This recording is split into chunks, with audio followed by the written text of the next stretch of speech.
Well, hey everybody, it's Chris Furio with Keys to the Shop. Welcome to another edition of Shift Break. Today's episode is brought to you by La Marzocco, and they have been creating espresso machines by hand in Florence since 1927. So you're talking about a century. Basically, this is 100 years of La Marzocco doing amazing work to facilitate success in cafes around the world. That's why La Marzocco is a household name. I've grown up with their products, and chances are, if you've been in this business long enough, you have had the pleasure of working on one of their espresso machines from, the Linea Classic. Now they have the Linea PB, it's infused with the latest and greatest technology for accuracy and extraction. They have ergonomically advanced espresso machines like the KB90 with straight-in locking portafilter technology that they invented for helping barista repetitive stress injuries. And they've got the leva for that pulling in a shot of espresso feel. And everywhere in between, you've got the manual kind of espresso machines, very technologically infused espresso machines, and just lots of different options for your coffee shop. I mean, they have something for your coffee shop that fits what you need. So I would encourage you to go to lamarzocousa.com and check it out there. Also, check out the Swan Grinder. They just came out with that. It has been widely praised by wonderful professionals in the world of coffee. So again, check them out, lamarzocousa.com, or email info@lamarzocousa.com. Now, we're also sponsored today by Rattleware. You can find them on their website, rattleware.com. Look under a pitcher, look under a cup or a shot glass. You might find the term Rattleware on there because Rattleware has been around for quite a long time, actually supplying coffee shops with what they need to function very well. Smallwares need to function. They need to kind of be in the background.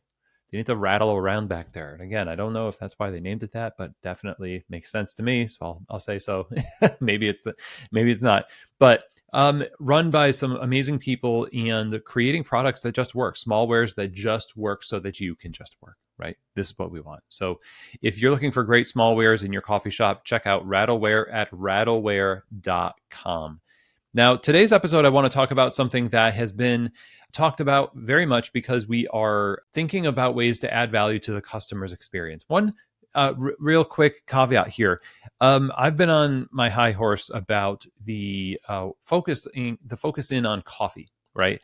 The coffee shop has turned into, there's either a beverage shop or there's a coffee shop. I would love for you to start really focusing on coffee, figure out ways that you can champion coffee. We talk about the coffee farmer and the travesty of what's going on the level of the farm, where farmers are being abandoned. Farms are being left because there's no money in it, because the system is kind of broken, right? And we need to figure out new systems to help replace the old ones. And there are a lot of people, especially at Origin, doing great work for that. And we've covered that on the show. But the abandonment of the farm leaves me with this idea that I think a lot of coffee shops have abandoned coffee. I think we've abandoned coffee in so far as we have tried to just sell stuff. We're just trying to sell stuff. Rather than being a coffee shop, we're just trying to sell stuff to make money. And you got to stop at some point and say, what the heck are we doing? What are we doing? Are we just opening up our menu and our doors to the whatever sells? I mean, in some fashion, people are like, yeah, of course, because we need to make money. Well, then why do a coffee shop? Why not just do a general store? Why not just turn your place? And there's nothing wrong with a general store, but if you're a coffee shop and you think, I want to make a difference with coffee, and especially if you're somebody who's concerned with this idea of providing a great sort of like a sustainable demand for quality coffee so that somebody who grows coffee can rely on that consistent purchasing of the coffee, right? We need this to keep going. We need that purchasing, and we need coffee shops to focus on coffee. So I'm just jumping into that right away, saying when we talk about value, that it is related. So I'm not just like going off on a tangent here, kind of, but the idea of value, I want this to be something that is really focused in on coffee and your coffee drinks and highlighting the power of this beautiful product that I think we've kind of lost sight of because we are scrambling for the trends in the beverages and we've stopped being coffee shops, a lot of us. So what is it that we can do to do good by the people who work so hard and not abandon our own farms in the coffee shops, okay? By just, crowding the menu with things that make it so that coffee is not the star in our cafes. So here's what we do, okay? What is value? What is value? Okay, I'm going to break it down. I'm going to say there are probably 7. I'm going to make this kind of like a list episode. 7 things that describe what a customer values, and it's based on desire. A customer has desire. Customers are what? They're people, unless you're talking about pup cups, and they're people too, I guess. I mean, not very many. So mostly humans, sometimes dogs. We'll focus on the humans, and maybe this applies to dogs too. Customers' desires focus on a few areas that I've identified that if you can provide a way to give these things to the customer through your coffee and your service, you are providing value that in your unique way, the words you use, the smile on your face, the atmosphere, the time of day, the unique ambiance of your coffee shop, it becomes your calling card. The way that you fulfill these, I think, universal desires a customer has, that together makes up what we would say is value. So what is value? Number 1, pleasure. Pleasure. We want things to taste good. This has to feel good, taste good. I have to be, impressed by this in terms of my senses. The smell has to be good.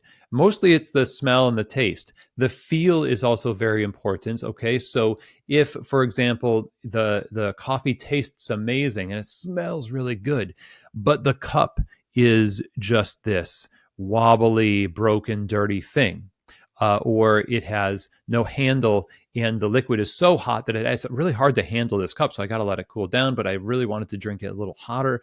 The functionality, the ability for me to enjoy, to engage in that pleasure has to be provided so that the taste and the sense of smell and all of that is is left for me to enjoy without being burdened by overcoming these little speed bumps, right?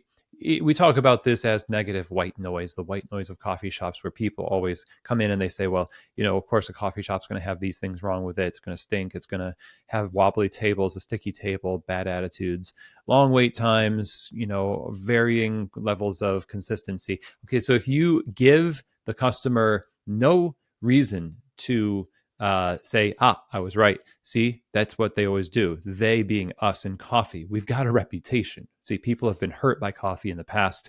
And we are the ones that we have to say, by our actions, you will know that we are not the same as maybe what you've experienced before, because we're focusing on pleasure. We remove the impediment to enjoyment and we focus on giving the customer pleasure.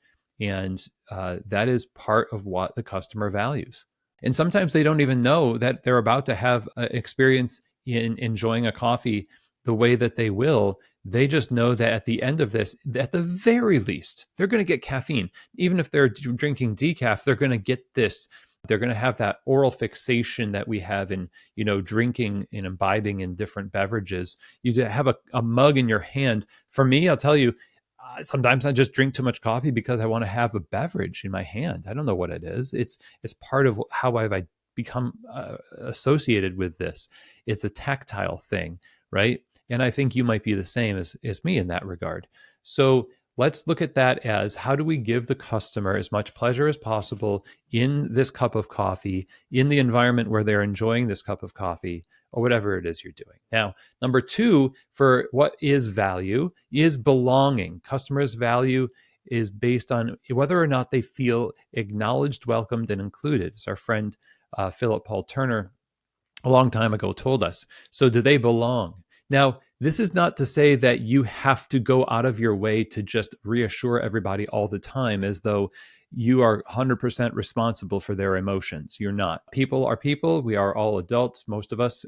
And even with kids, we say we want to teach them to be resilient and say we have to have some level of control over our emotions. If you try to figure out too far like overcome people's seemingly mannerisms that are combative to what is just it's just a cafe. And if they don't feel like they belong, sometimes that's not your fault. Sometimes it just is generated from the customer.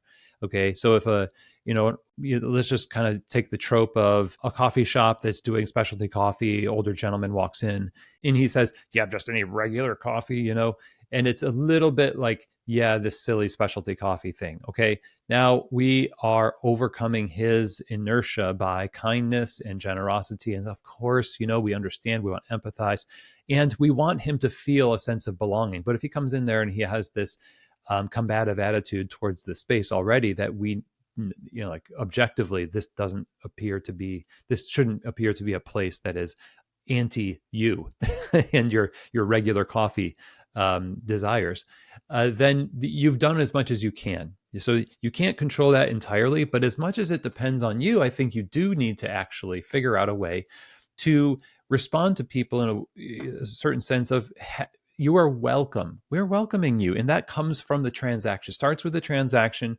how you seek to be others focused and understand. And, that's how you get understood, by the way. You show understanding first. People are interesting if they're interested. If you want people to be interested in your coffee, your community, your cause, whatever it is, you got to first be interested in them. So we're always taking the first step. So belonging is part of what customer values.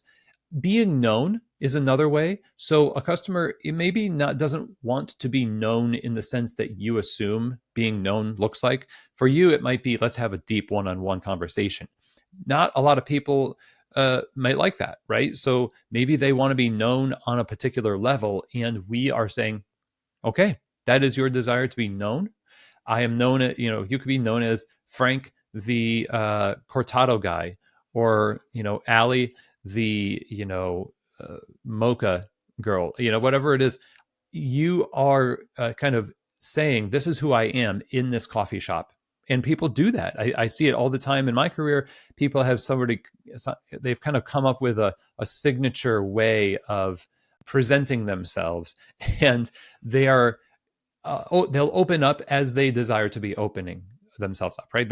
They are finding ways to opt into vulnerability. We can't drag it out of them. It's not really our business to do so, but we do look for signs that they might be trying to tell us that there's something that's interesting about me that I want you to know. And what an honor for people to share a little bit about themselves, with us. And that shows us that the customer finds value in this place, value enough to show who they are, and that they can be known in this environment.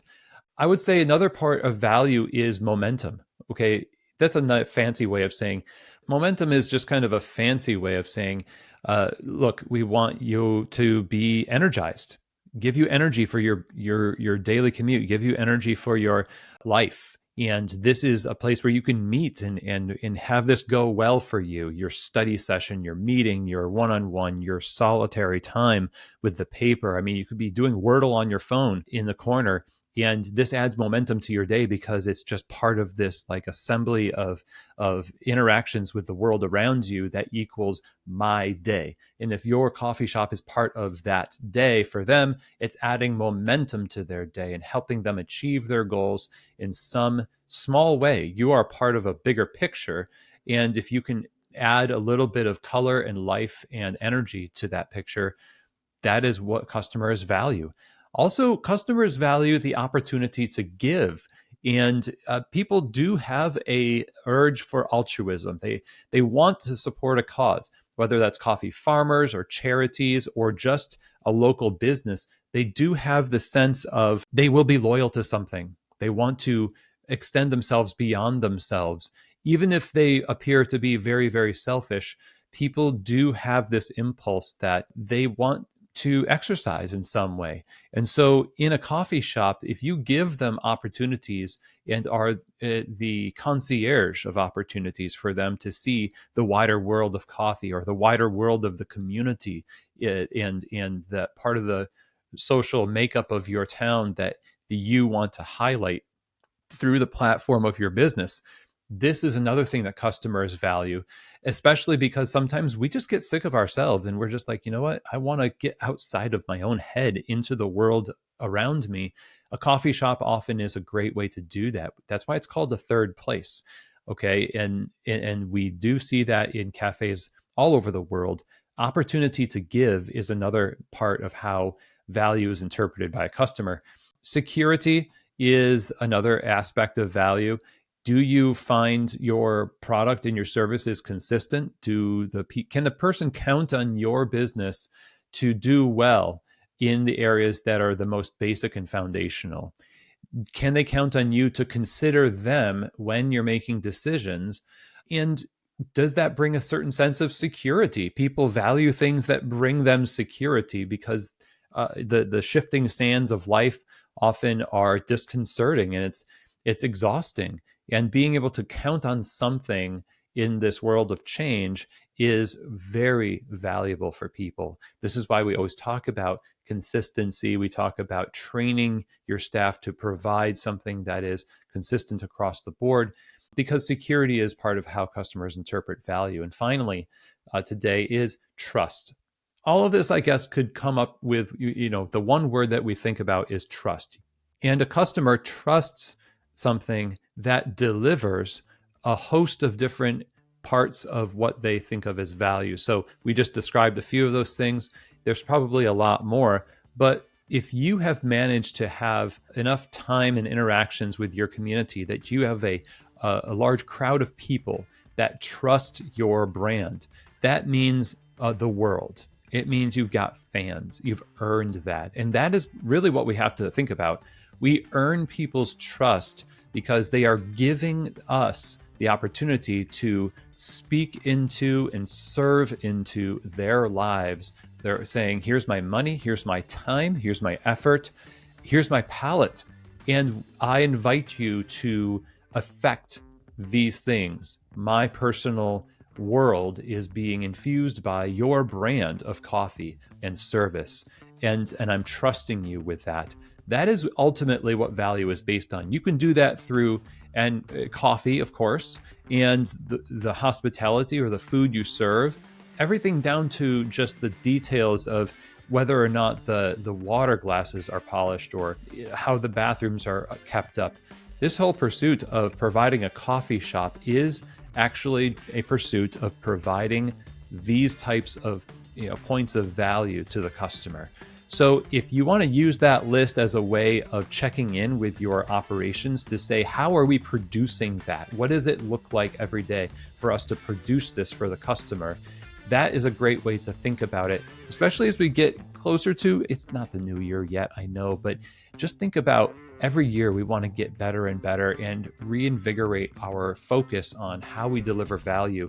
If you can do just that and focus your energy on the things we just described, you're going to deliver something that the customer is going to love, and they're going to respond with trust. And that creates a great coffee shop business. So a little bit of a longer shift break today, basically 20 minutes, but I hope that you were patient with me.